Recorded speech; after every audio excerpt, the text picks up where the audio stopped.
Walang, yung military, nakita nila, mas marami na itong indignation ng tao, withdrawal of support. So, tayo, withdrawal of support kay ako, withdrawal of support kay BBM. Sara becomes my president. Di ba? Yun yung ano ko.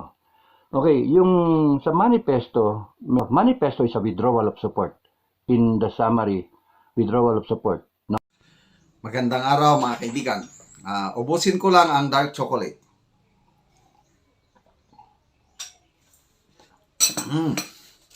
So, pwede nang mag-order.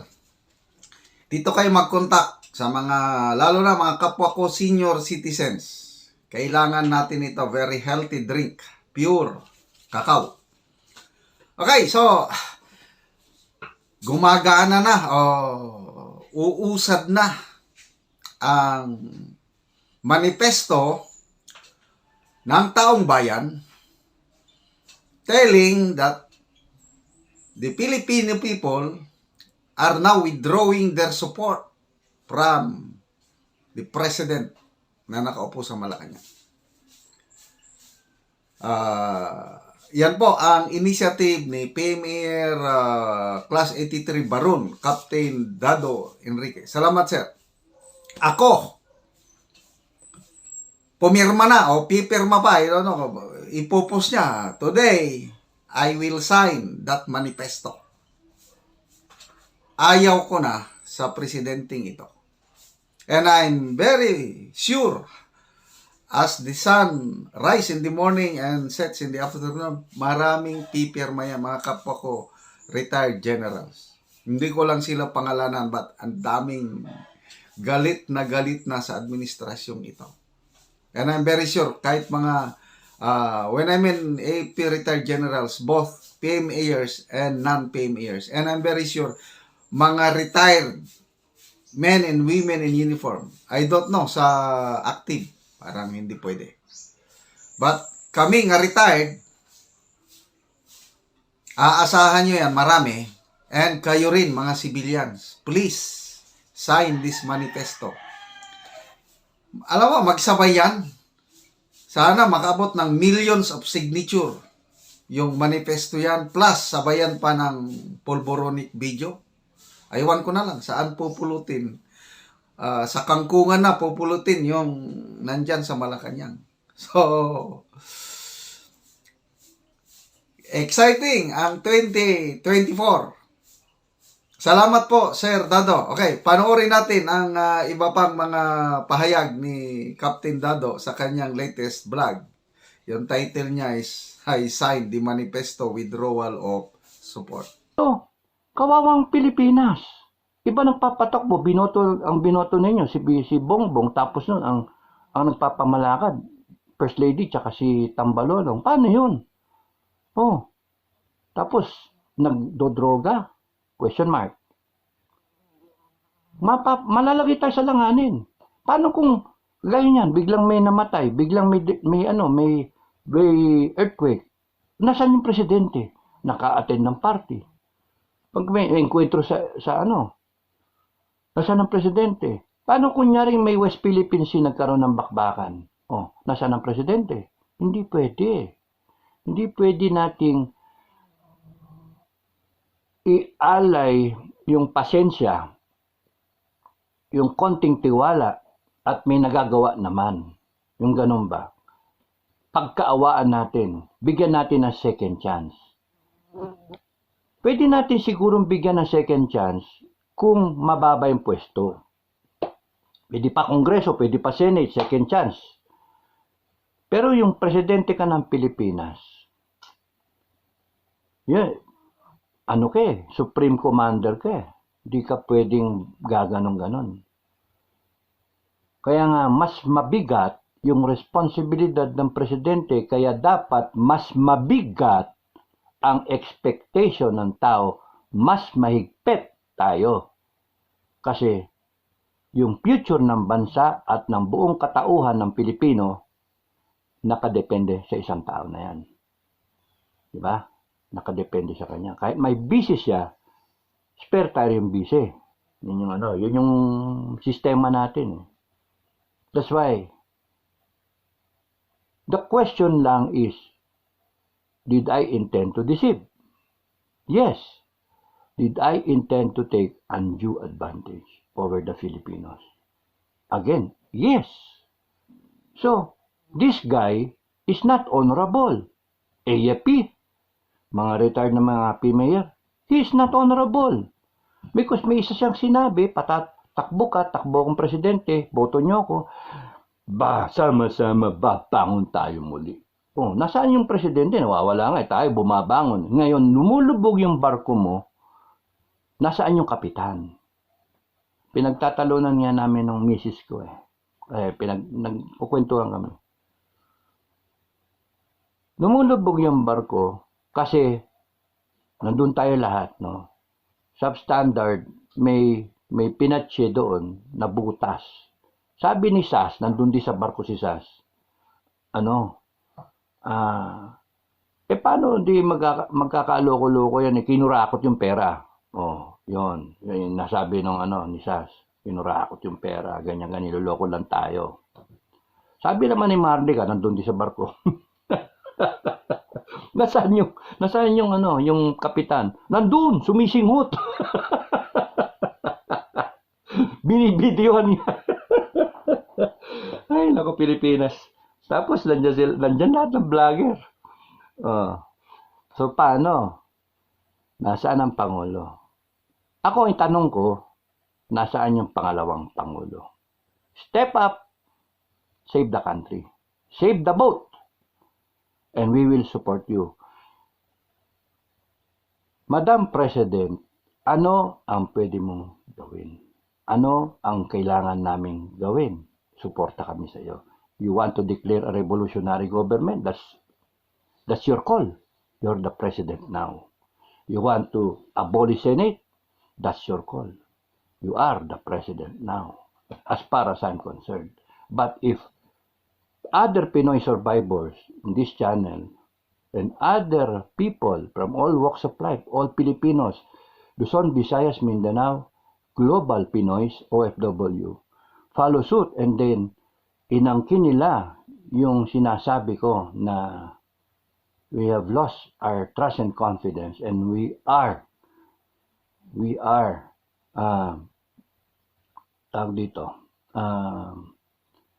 announcing our yung withdrawal of support dun sa kay BBM, then you automatically become the president since it's stated in the Constitution.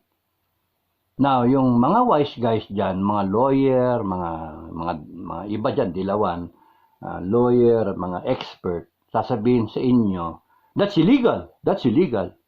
Stupid.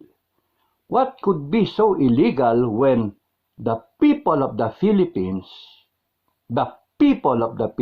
so this, 32 million yung boto ni Inday Sare. When the 32 million Filipinos so decide, we are declaring that we are withdrawing our support and we do not recognize BBM as the president. Sara is our president. Ganun kasimple. May nakalagay sa konstitusyon na kailangan lang siya, impeachment. Marunong pa kayo sa taong bayan.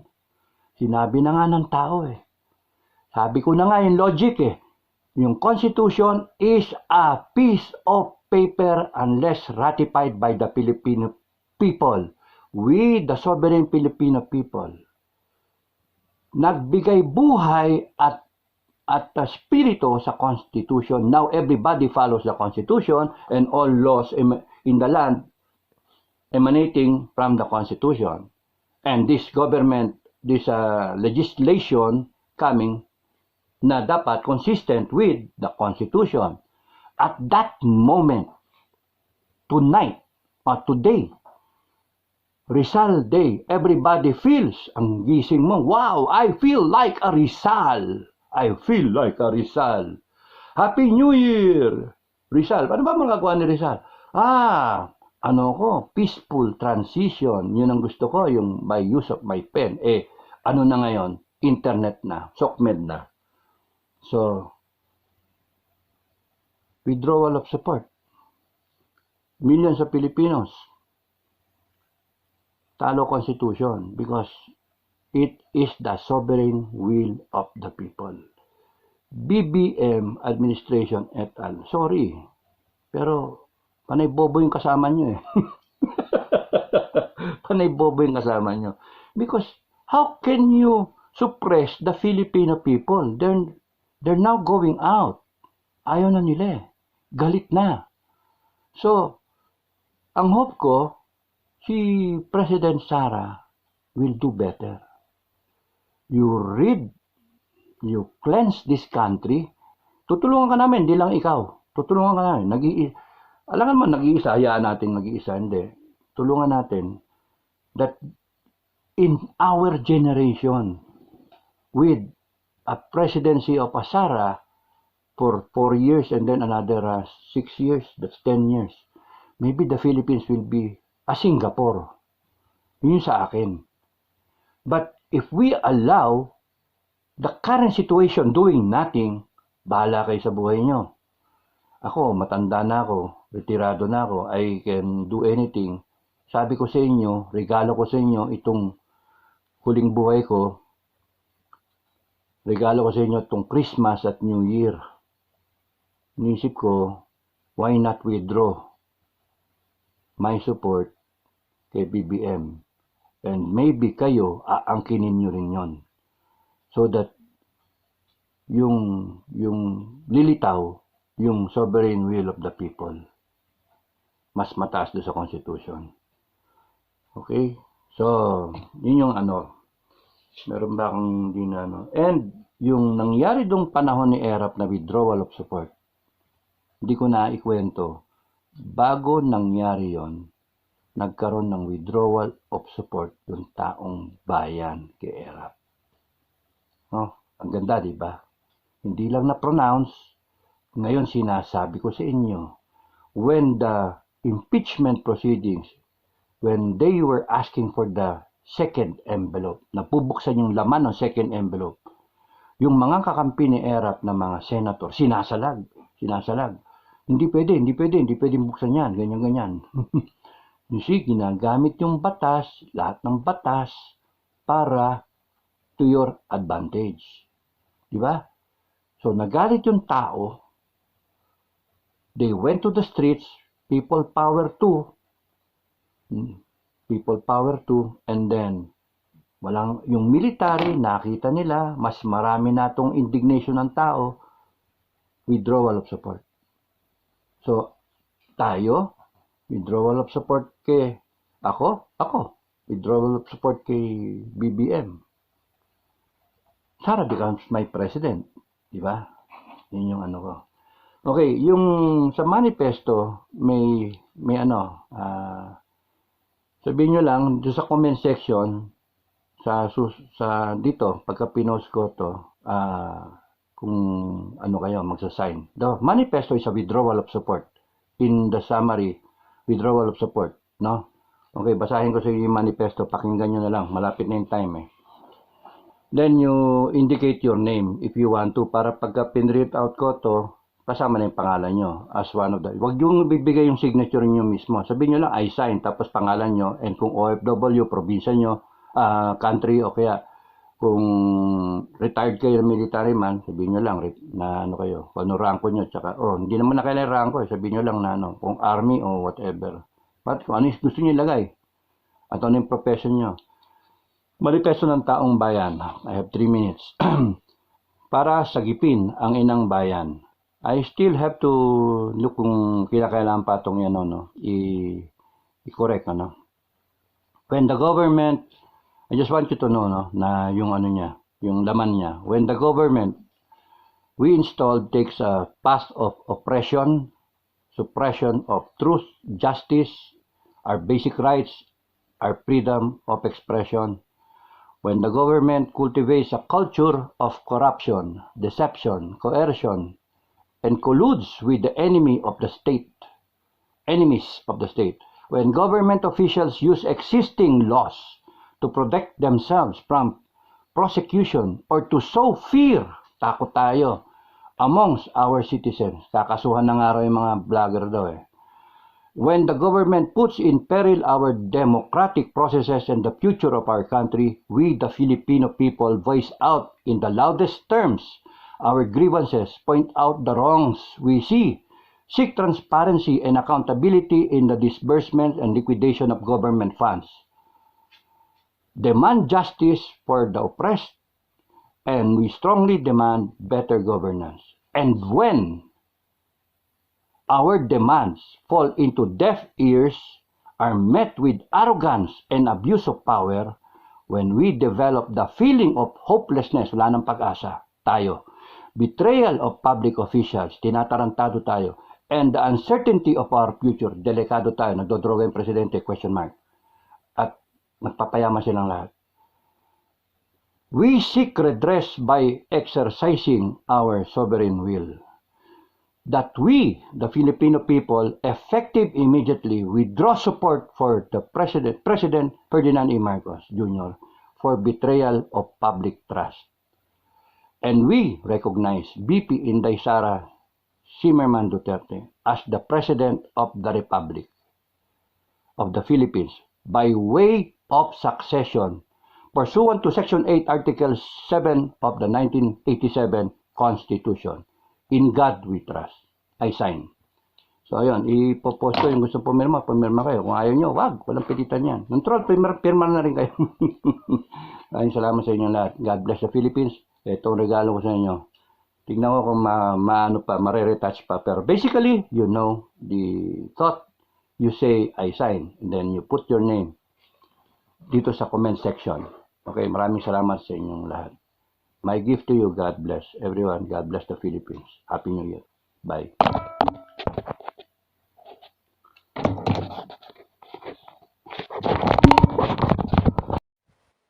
Magandang araw mga kaibigan.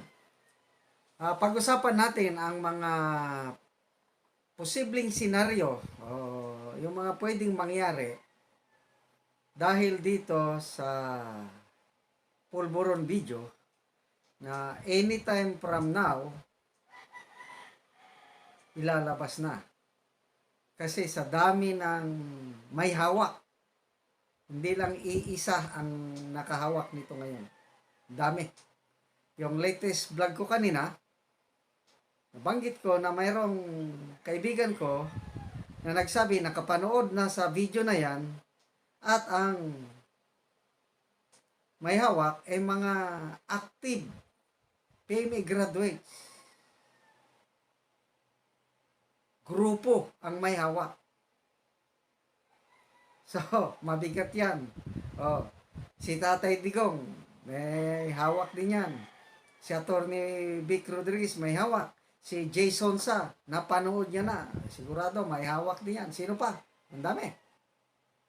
So, it's just a matter of time bago ilalabas. Kaya, natataranta na ang palasyo na to a point na nagpadala na sila ng hitmen o hitman, assassination squad para gurgurin si Madam Maharlika sa California.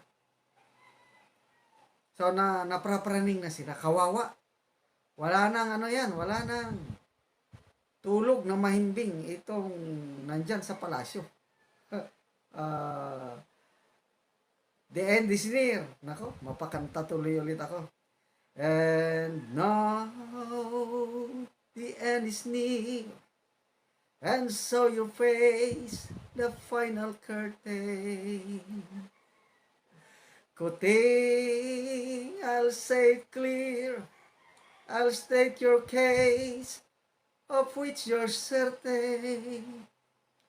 You've lived a life that's full. You've traveled it, and every highway, and know that this, you did it your pulburon way. So, malapit na. So, ito yung mga senaryong nakikita ko. Yung ending ng Junior. Unang senaryo, bago ilabas yung video na yan, ay magre-resign na si Junior. Bakit? Kasi lumalakas na yung pressure kay Junior na lalo na from Senator Amy. Gumagapang si Senator Amy, kino-convince ang kanyang kapatid na mag-resign na lang for the sake of the country, for the sake of Marcos Sr. Mga anak ni Senator Amy, and I believe, mga matitinong kamag-anak. Sila ngayon ang gumagapang para kausapin si Junior. And I believe, sa ngayon, hirap na rin si Junior. Kasi torn between two lovers. Nag-umpugan ba to? Ito, si Manang Amy, mahal na mahal nilang dalawa. Manang Amy, and yung kanyang commander-in-chief.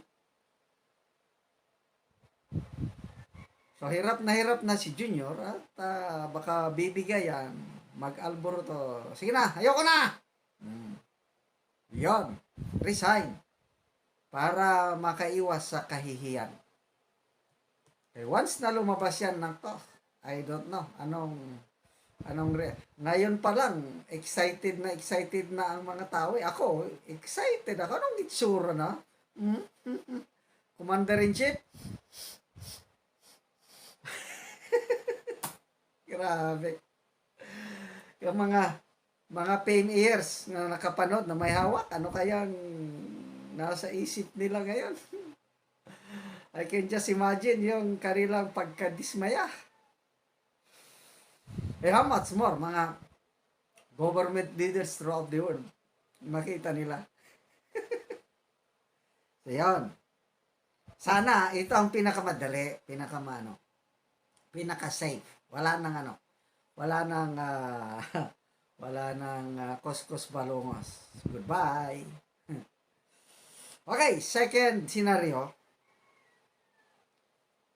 Labas mo ng video. Pag lumabas na, doon na. Makikita na ngayon, mararamdaman mo na ang pulso ng taong bayan. Hindi lang taong bayan, pati international community. Kasi kakalat yan eh. Pag i-upload yan sa YouTube, TikTok, what? President! Sabi, pagtatawanan tayo sa buong mundo, sisikat tayo sa buong mundo. Nako, alboroto, 117 million. I don't know, yung mga pro-BBM ngayon, yung mga nagbulag-bulagan, pag makita nila yan, I don't know kung bulag pa rin sila. So, yun. Second scenario is, magre-resign na siya dahil hindi niya na makaya yung kahihiyan once na inilabas. Okay pa rin yan. Third scenario, ito yung delikado. Ayaw niyang mag-resign. Kapit tuko. Nako, taong bayan,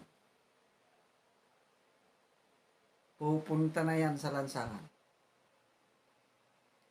They will demand resignation. So, may mga protest rallies na yan, kaliwat kanan. I don't know. Baka pati Makabayan Black. Sasakyan na nila yan. Kasi ang purpose ng Makabayan Black is pahinaan. Yung magulo ang gobyerno. Una nilang tinitira lang muna si BP Sara kasi one enemy at a time. Kaya parang hindi nila makaya si BP Sara. Nako, baka sasakyan ito ng Makabayan Black. Baka sila nga pa maglabas eh. Kasi once na inilabas yan, pabor sa Makabayan Black. Nako, Makabayan Black, mga frustrated Marcos supporters, mga marami na, iba't ibang grupo na yan. Sigurado, simbahan, magrarally. Yun na, manawagan ng People Power 3. So, pag mag-people power tree na, tapos ang military, they will stick by to the side of the president, magulo. Yan. Yan na yung may magkakamatayan na. Eh kung how about ang military hindi solid nga sa administrasyon, may mga konsensya umalis. So, divided ngayon ang military or PNP. Pag na-divide ang military or PNP, nako, dadanak ang dugo. Yan ang sana maiwasan. Na pag nag-alboruto na ang taong bayan, men and women in uniform ay hindi magkaisa. Merong susuporta, merong hindi. Di maglabanan ang bawat Pilipino. Mahirap yan. So, that's third scenario. Fourth scenario, ito ang pinaka-the best din ito. Ang fourth scenario, dahil ang, sabi ko, ang 18, napanood na nila yan. Mag-usap na ang men and women in uniform. Gayahin nila yung nangyari nung kay Era. Biglang mag-withdrawal of support. Oh, di ang galing. Once na nag-withdraw ang support ng AFP, PNP sa sitting president, goodbye. Wala kang magawa eh. Ang power na sa ano. General Reyes, General Lacson nag-usap, nag-declare na withdraw of support. Down the line. Napakaganda ang nangyari nung panahon ni Erap na yun. I was din, Lieutenant Colonel, dito na ko sa Mindanao. Nako, walang pagod-pagod. Just ano, press conference lang, AFP, PNP. Dapat magkasundo ang AFP, PNP. Kasi kung hindi magkasundo, ay madugo. Hindi pwede yun. Delikado. And then, last, impeachment. So, uusad ba ang impeachment? Pag lumabas na yan? Kahit sabihin natin na maraming mga kongresista ngayon na loyal kay Tamba. Once na lumabas ito, I tell you, lalo na kung malapit ng eleksyon, 2025, timing before election, takot ang mga kongresista sa respect ng kanilang constituents. Pag ang isang kongresista mo boto against sa impeachment, nako, patay na. Kaya pag lumabas yan, ang mga kongresista lalayo na sila, kaya babalik na yan, hindi na yan didikit kay Tamba at kay PBBM once na lumabas. Kaya to me, madali nang i-impeach si PBBM once na lumabas yan. Babaliktad ang mga, I believe marami pa rin mga matitinong kongresista yan. Ang iba dyan, of course, bonus. Kailangan mo ng bonus. Kailangan kung ang nakataya yung political career nila, takot ang mga kongresista sa resback ng mga botante nila. Kasi ang mga botante, galit na yan. Pag hindi tanggalin yung pulboronic na yan. So, yun po, ang aking analysis. Sana, basta walang gulo, walang dadanak na dugo. Yun lang ang aking hiling. Sana God save our country. Maayos itong sigalot na ito.